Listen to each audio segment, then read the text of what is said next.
Hi all, and welcome back to the neighborhood. Thanks to Lynn Soul and I guess Hawaii Bad Boy, we're taking a look at the Olina. The Olina is approximately $99, and according to legend, it features the same driver of the Oxygen from Tanchjim. I love the Oxygen, but what do I think of the Olina? As the frequency response is strikingly similar, are you really getting the performance of the Oxygen at a much cheaper price? Let's get into it.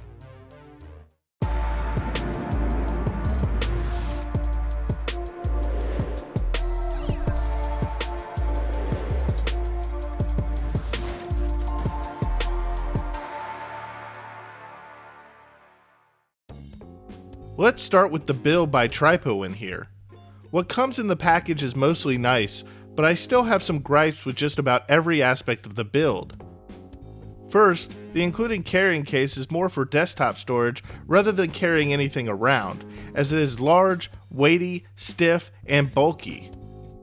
It will definitely protect the IM in shipment, but I don't see anybody really carrying this around with them. In terms of the cable, I like the braid on it, and I also like that it possesses a smaller hardware from a portability and integration perspective, but the materials the cable is made out of just come across as plastic and cheaply made overall. It also has a substandard clear plastic chin cinch that isn't doing it any favors, not to mention that it tends to tangle in transport and it has memory to it, especially if the braid becomes unraveled oddly. This happened to me a few times in the course of this review, and although I was able to work things back into place, it was still an annoyance when this occurred. The tips also have issues. 2 sets of silicone tips are included, a wide bore set and a narrow bore set. I preferred the sound profile of the wide bore set, but neither fit exceptionally well, with the medium being too small and the large being a bit too big across the sets. Additionally, the large wide bore tip sounded drastically different in comparison to the medium-sized one. The shell on these is primarily a metal with a plastic faceplate that has an appearance of marble. It's relatively small and lightweight overall, which is a plus, but its nozzle is a bit small and its insertion is a bit shallow and has an odd angle to it. I was able to get a seal no problem, but I felt like I had to push it in oddly to do so, and the angle of the faceplate seemed to fan out awkwardly from my ears. In my imagination, these seemed like they would be the perfect IMs to fit the ears of Dopey the Dwarf from Snow White. Because of their awkward fit, I didn't find these to be enjoyable over long listening sessions. In terms of the sound, does the Olina sound like the Oxygen? Well, the short answer is somewhat yes and somewhat no. From a tonality and frequency response perspective, yes, I definitely hear that this IM uses the same driver. Like the O2, the Olina's timbre is slightly dark in both its tone and extension, but from a technical perspective, the Olina doesn't even come close to being able to keep up with the Oxygen. With that said, the Olina is also a bit of a mixed bag, as it does do a few things better than the Oxygen does, in my opinion too. In the end, proceed with both caution and appropriate expectations, and use my sound descriptions to know what you're getting into in the event you choose to purchase the Olina. Just know that your wish was not granted if you thought you were getting the Oxygen at a much cheaper price.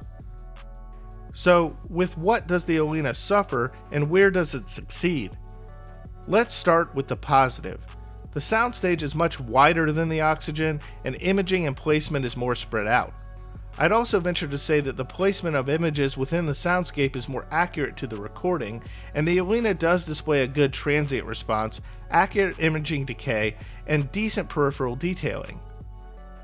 This is somewhat in contrast to the character of the Oxygen, which is much more of an intimate presentation that is somewhat closed in, but is characterized by finite layering and separation, which the Olina simply can't hold a candle to. Still, I do find the bass reproduction in the Olina to be more even, greater in detail, and less diffuse in comparison to the Oxygen as well, which was more sub-bass focus, more weighted, and looming, while the Olina's low end sounds much more cohesive and integrative within the context of this set's overall sound profile. But that's where my praise for the Olina mostly ends. The fact is that the Olina simply lacks any semblance of special character like the Oxygen, and even the original Hana. Both of these IEMs excelled at vocals, especially the Oxygen, which had haunting vocals. Vocal character in the Olina is just kinda meh. Unlike the Oxygen, it's not really forward or separated well from the rest of the mix. Mid-range instrumentation also lacks articulation and forwardness in comparison to the Oxygen. And even though the treble of the O2 was rolled to a certain extent, the extension of the Olina is notably worse and more blunted to my ear. There's also a certain amount of harshness found in the mid-range and treble sonics on certain tracks during playback with the Olina, which is not present on the Oxygen. Furthermore, general resolution on the Olina is much more like others within the price range, whereas the Oxygen is much more resolving. To summarize, the Olina simply lacks any special character of the Oxygen, even if it uses the same driver and has both a similar tonality and frequency response. If the Oxygen is Chris Hemsworth and the original Hana is Liam, then the Olina is Luke. It's definitely got some of the same DNA, but not executed nearly as well, and lacks many technicalities in comparison.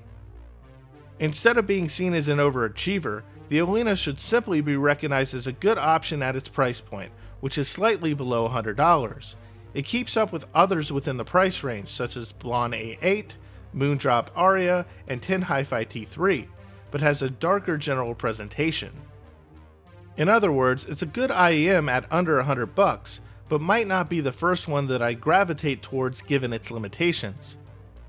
But before I go, I'd like to thank everybody for making it to the end of this video.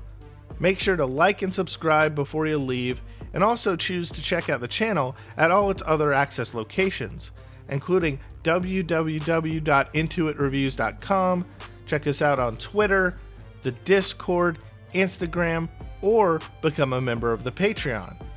The Patreon gets you access to early written reviews like this one. And with that, I'm out for now.